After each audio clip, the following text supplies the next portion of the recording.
Namaste Sri Aurobindaya. Savitri, Book 7, Canto 2, The Parable of the Search for the Soul, page number 486. He heard the far and touched the intangible. He gazed into the future and the unseen. He used the powers earth instruments cannot use, a perspective made of the impossible. He caught up fragments of the omniscient's thought. He scattered formulas of omnipotence. Thus, man in his little house made of earth dust grew towards an unseen heaven of thought and dream.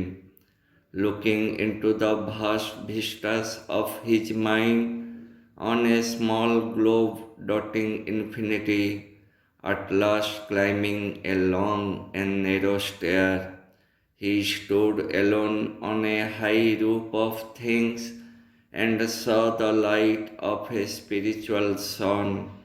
Aspiring, he transcends his earthly self.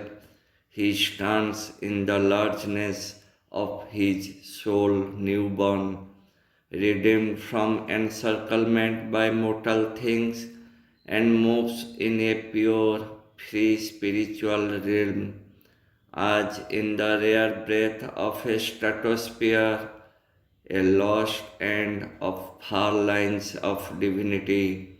He mounts by a frail thread to his high source. He reaches his fount of immortality. He calls the Godhead into his mortal life. All this the Spirit concealed had done in her. A portion of the mighty Mother came into her as into its own human part. Amid the cosmic workings of the gods, it marked her the center of a wide drawn scheme, dreamed in the passion of her far seeing spirit to mold humanity into God's own shape and lead this great blind struggling world to light, or a new world discover or create. Earth must transform herself and equal heaven, or heaven descend into earth mortal state. But for such vast spiritual change to be out of the mystic cavern in man's heart, the heavenly psyche must put off her veil. The heavenly psyche must put off her veil.